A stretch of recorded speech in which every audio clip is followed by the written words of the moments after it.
Magandang umaga sa inyong lahat. Narito tayo uli para mag-vlog ng isang mahalagang bagay tungkol sa driver.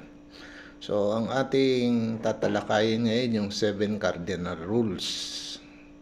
7 cardinal rules na dapat na nasa isang driver o sa magiging mga driver. So, itong 7 ito ay napakahalaga na gusto kong talakayin sapagkat ito ay kapaki-pakinabang sa inyo. Alam nyo, sa ibang kumpanya, meron silang mga tinatawag na enter examination. Ibig sabihin nito, pag pumasok ka sa isang kumpanya, meron silang mga examination na ginagawa.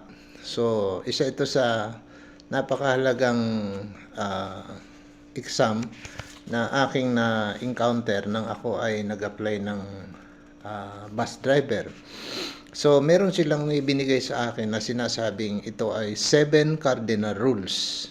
Pag sinabi pong cardinal rules, ibig sabihin hindi pwedeng baliin, hindi pwedeng baliwalain. Ito ay mahalaga. It's a very important na nasa atin ng mga driver na ito ay tumatak sa aking puso at isipan na hindi ko kailanman kinalimutan. So, pasok po tayo sa unang cardinal rules. Ang unang cardinal rules na sinasabi ko sa inyo sa isang driver ay bawal yung umovertake ka sa isang tulay. Pagka po kayo ay nakakita ng tulay, kahit saan pong lugar, makita kayo may tulay, so isa po sa cardinal rules na huwag kayong o-overtake. Kahit sabihin nyo pa na ito ay tawag natin walang kasalubong, hindi po pwede. So, kailangan pag nakakita po tayo ng tulay, huwag po tayong o-overtake. Lalo na po doon sa mga truck. Kasi yan po ay malaki pong aksidente pagka nagkataon. Pangalawang cardinal rules na dapat po nating malaman bilang isang driver ay sa mga bayan-bayan. Pagdating po natin sa mga bayan, halimbawa tayo po ay nagmamaneho, nakarating po tayo sa isang bayan, halimbawa sa isang bayan, halimbawa sa Cabanatuan, sa Tarlac, sa Pampanga, meron pong mga bayan yan na ating dinadaanan. Ang pinaka-minimum pong rules na takbo dyan ay nasa 60 ka lang, 30-60, ganun. 30-60 km per hours. So, mabagal po. Kasi bakit? Ang bayan-bayan po kasi, minsan may tatawid dyan, meron pong tatakbo, tatawid sa kabila o sa kanan o sa kaliwa. Hindi po natin alam. Kaya, bilang mga driver, yan po ang tatandaan natin. Pag nakakita na po tayo ng bayan, mag-minor na po tayo. Huwag na po tayong tumakbo ng matulin. So, nasa 30 lang po. Kung minsan nga, nasa 30 at fix lang yung aking takbo dyan sa bayan. Kasi yan nga po. Paglampas natin, pwede na tayong marangkada ng todo. Wala naman pong problema. Ang minimum naman ng takbo ng sasakyan ay alam natin.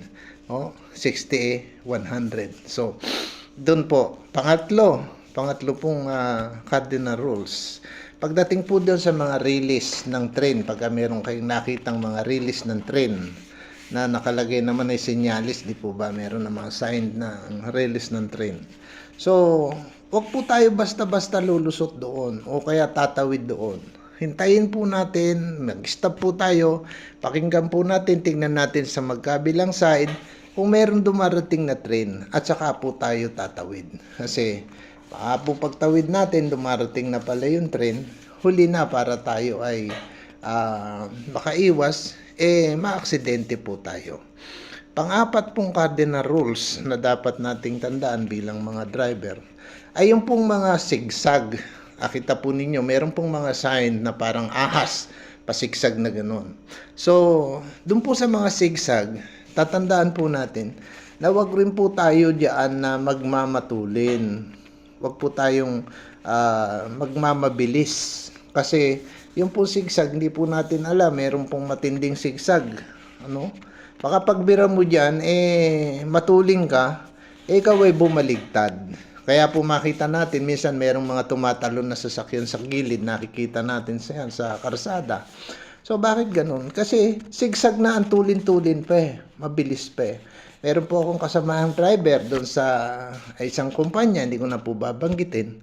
Eh, ang tawagan niya yung driver na yan si Bagyo. So, ang pagsaksakan niya ay Bagyo kasi napakatuli niya magpatakbo. So, isang pagkakataon po sa sigsag doon sa Ilocos,